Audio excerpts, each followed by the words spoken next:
ओम शांति। 6 दिसंबर 2024। बाबा के महावाक्य।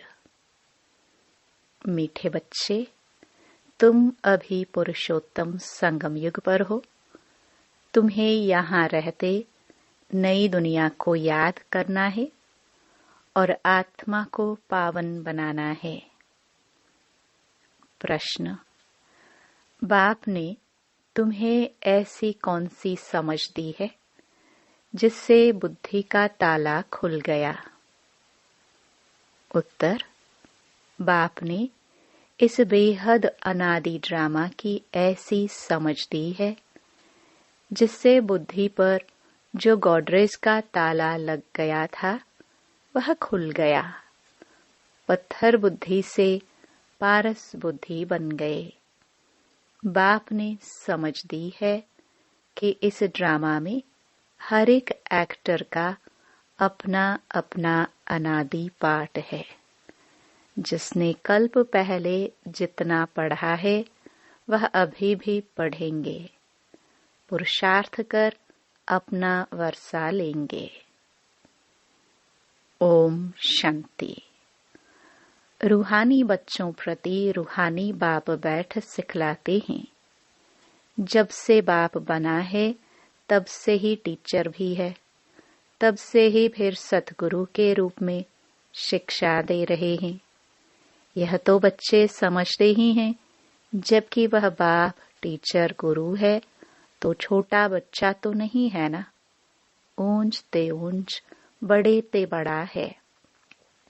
बाप जानते हैं ये सब मेरे बच्चे हैं। ड्रामा प्लान अनुसार पुकारा भी है कि आ करके हमको पावन दुनिया में ले चलो, परंतु समझते कुछ नहीं है। अभी तुम समझते हो पावन दुनिया सतयुग को, पतित दुनिया कलयुग को कहा जाता है। कहते भी हैं आ करके हमको रावण की जेल से लिबरेट कर, दुखों से छुड़ाकर अपनी शांति धाम सुख धाम में ले चलो। नाम दोनों अच्छे हैं, मुक्ति जीवन मुक्ति व शांति धाम सुख धाम। सिवाय तुम बच्चों के और कोई की बुद्धि में नहीं है कि शांति धाम कहाँ सुख धाम कहाँ होता है। बिल्कुल ही बेसमझ है। तुम्हारी एम ऑब्जेक्ट ही समझदार बनने की है। बेसमझों के लिए एम ऑब्जेक्ट होती है कि ऐसा समझदार बनना है, सभी को सिखलाना है। यह है एम ऑब्जेक्ट, मनुष्य से देवता बनना। यह है ही मनुष्यों की सृष्टि, वह है देवताओं की सृष्टि। सतयुग में है देवताओं की सृष्टि, तो जरूर मनुष्यों की सृष्टि कलयुग में होगी। अब मनुष्य से देवता बनना है तो जरूर पुरुषोत्तम संगम युग भी होगा। वह है देवताए, यहाँ है मनुष्य। देवताए हैं समझदार, बाप ने ही ऐसा समझदार बनाया है। बाप जो विश्व का मालिक है, भल मालिक बनता नहीं है, परंतु गाया तो जाता है ना। बेहद का बाप बेहद का सुख देने वाला है। बेहद का सुख होता ही है नई दुनिया में, और बेहद का दुख होता है पुरानी दुनिया में। देवताओं के चित्र भी तुम्हारे सामने हैं, उन्हों का गायन भी है। आजकल तो 5 भूतों को भी पूजते रहते हैं। अभी बाप तुमको समझाते हैं, तुम हो पुरुषोत्तम संगम युग पर। तुम्हारे में भी नंबरवार पुरुषार्थ अनुसार जानते हैं। हमारी एक टांग स्वर्ग में, एक टांग नरक में है।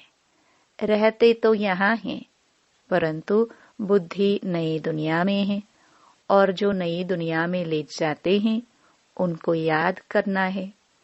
बाप की याद से ही तुम पवित्र बनते हो। यश बाबा बैठ समझाते हैं। शिव जयंती मनाते तो जरूर हैं, परंतु शिव बाबा कब आया, क्या आकर किया, यह कुछ भी पता नहीं है। शिवरात्रि मनाते हैं और श्री कृष्ण की जयंती मनाते हैं। वही अक्षर जो श्री कृष्ण के लिए कहते, वह शिव बाबा के लिए तो नहीं कहेंगे, इसलिए उनकी फिर शिवरात्रि कहते हैं। अर्थ कुछ नहीं समझते। तुम बच्चों को तो अर्थ समझाया जाता है। अतः दुख है कलयुग के अंत में, फिर अतः सुख होते हैं सतयुग में। यह तुम बच्चों को अभी ज्ञान मिला है। तुम आदि मध्य अंत को जानते हो। जिन्होंने कल्प पहले पढ़ा है वही अब पढ़ेंगे।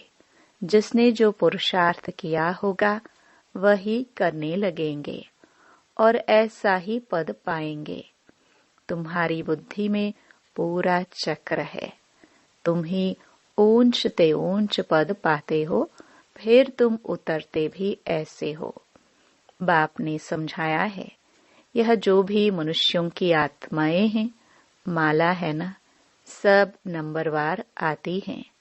हर एक एक्टर को अपना अपना पार्ट मिला हुआ है। किस समय किसको क्या पार्ट बजाना है।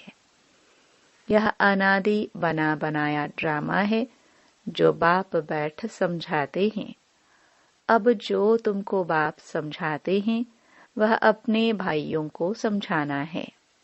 तुम्हारी बुद्धि में है कि हर 5000 वर्ष बाद बाप आकर हमको समझाते हैं, हम फिर भाइयों को समझाते हैं।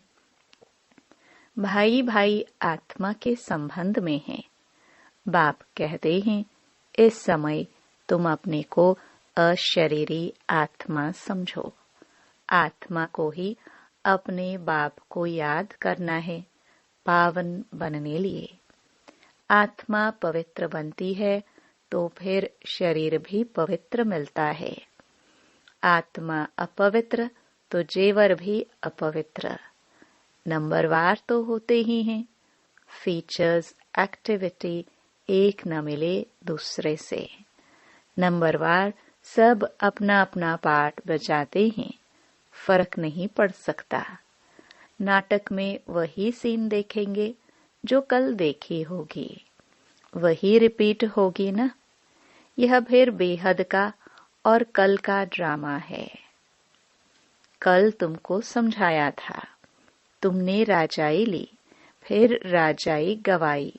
आज फिर समझ रहे हो राजाई पाने लिए।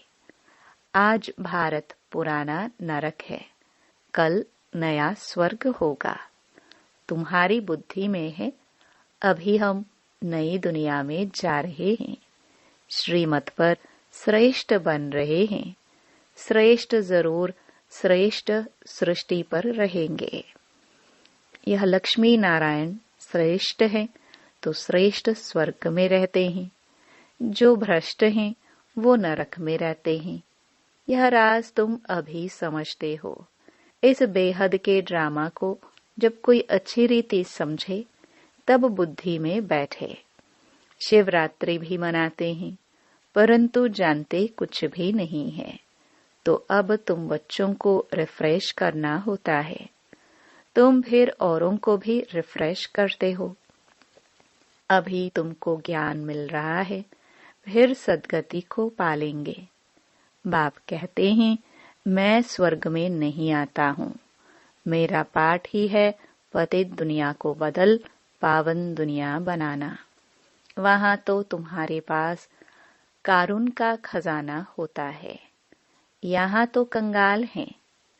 इसलिए बाप को बुलाते हैं, आकर बेहद का वर्षा दो। कल्प कल्प बेहद का वर्षा मिलता है, फिर कंगाल भी हो जाते हैं। चित्रों पर समझाओ तब समझ सके। पहले नंबर में लक्ष्मी नारायण, फिर 84 जन्म लेते मनुष्य बन गए। यह ज्ञान अभी तुम बच्चों को मिला है। तुम जानते हो, आज से 5000 वर्ष पहले आदि सनातन देवी देवता धर्म था। जिसको वैकुंठ, पैराडाइज, डेटी वर्ल्ड भी कहते हैं। अभी तो नहीं कहेंगे, अभी तो डेविल वर्ल्ड है। डेविल वर्ल्ड की एंड, डेटी वर्ल्ड की आदि का अब है संगम। यह बातें अभी तुम समझते हो और कोई के मुख से सुन ना सको। बाप ही आकर इनका मुख लेते हैं। मुख किसका लेंगे समझते नहीं है। बाप की सवारी किस पर होगी? जैसे तुम्हारी आत्मा की इस शरीर पर सवारी है ना। शिव बाबा को अपनी सवारी तो है नहीं, तो उनको मुख जरूर चाहिए, नहीं तो राजयोग कैसे सिखाए? प्रेरणा से तो नहीं सिखाएंगे। तो ये सब बातें दिल में नोट करनी है। परमात्मा की भी बुद्धि में सारी नॉलेज है ना। तुम्हारी भी बुद्धि में यह बैठना चाहिए। यह नॉलेज बुद्धि से धारण करनी है। कहाँ भी जाता है तुम्हारी बुद्धि ठीक है ना। बुद्धि आत्मा में रहती है। आत्मा ही बुद्धि से समझ रही है। तुम्हारी पत्थर बुद्धि किसने बनाई? अभी समझते हो रावण ने हमारी बुद्धि क्या बना दी है। कल तुम ड्रामा को नहीं जानते थे। बुद्धि को एकदम गॉडरेस का ताला लगा हुआ था। गॉड अक्षर तो आता है ना। बाप जो बुद्धि देते हैं वह बदलकर पत्थर बुद्धि हो जाती है। फिर बाप आकर ताला खोलते हैं। सत्युग में है ही पारस बुद्धि। बाप आकर सबका कल्याण करते हैं। नंबरवार सबकी बुद्धि खुलती है। फिर एक दो के पीछे आते रहते हैं। ऊपर में तो कोई रह ना सके, पतित वहां रह ना सके। बाप पावन बनाकर पावन दुनिया में ले जाते हैं। वहां सब पावन आत्माएं रहती हैं। वह है निराकारी सृष्टि। तुम बच्चों को अभी सब मालूम पड़ा है, इसलिए अपना घर भी जैसे बहुत नजदीक दिखाई पड़ता है।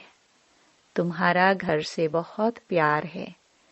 तुम्हारे जैसा प्यार तो कोई का है नहीं। तुम्हारे में भी नंबरवार है। जिनका बाप के साथ लव है, उनका घर के साथ भी लव है। मुरब्बी बच्चे होते हैं ना। तुम समझते हो यहाँ जो अच्छी रीति पुरुषार्थ कर मुरब्बी बच्चा बनेंगे वही ऊंच पद पाएंगे। छोटे अथवा बड़े शरीर के ऊपर नहीं है। ज्ञान और योग में जो मस्त है वह बड़े हैं। कई छोटे छोटे बच्चे भी ज्ञान योग में तीखे हैं, तो बड़ों को पढ़ाते हैं। नहीं तो कायदा है बड़े छोटों को पढ़ाते हैं। आजकल तो मिडगेट भी हो जाते हैं। यूं तो सब आत्माएं मिडगेट हैं।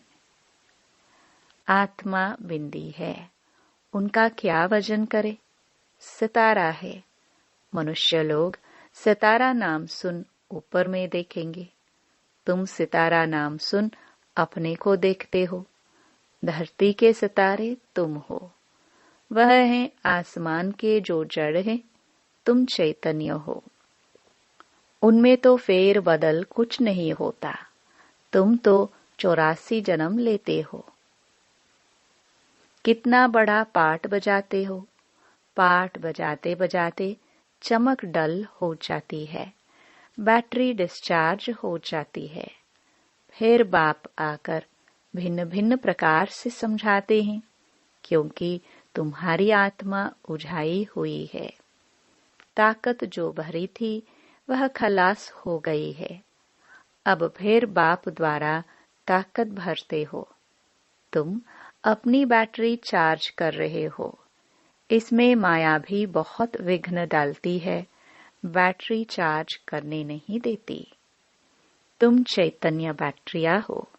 जानते हो बाप के साथ योग लगाने से हम सतो प्रधान बनेंगे। अभी तमो प्रधान बने हैं। उस हद की पढ़ाई और इस बेहद की पढ़ाई में बहुत फर्क है। कैसे नंबरवार सब आत्माएं ऊपर जाती हैं, फिर अपने समय पर पाठ बजाने आना है। सबको अपना अविनाशी पाठ मिला हुआ है। तुमने यह 84 का पाठ कितनी बार बजाया होगा? तुम्हारी बैटरी कितनी बार चार्ज और डिस्चार्ज हुई है? जब जानते हो हमारी बैटरी डिस्चार्ज है, तो फिर चार्ज करने में देरी क्यों करनी चाहिए? परंतु माया बैटरी चार्ज करने नहीं देती। माया बैटरी चार्ज करना तुमको भुला देती है। घड़ी घड़ी बैटरी डिस्चार्ज करा देती है। कोशिश करते हो बाप को याद करने की, परंतु कर नहीं सकते हो। तुम्हारे में जो बैटरी चार्ज कर सतो प्रधान तक नजदीक आते हैं, उनसे भी कभी कभी माया गफलत कराए बैटरी डिस्चार्ज करा देती है। यह पिछाड़ी तक होता रहेगा। फिर जब लड़ाई का अंत होता है तो सब खत्म हो जाते हैं। फिर जिसकी जितनी बैटरी चार्ज हुई होगी उस अनुसार पद पाएंगे। सभी आत्माएं बाप के बच्चे हैं।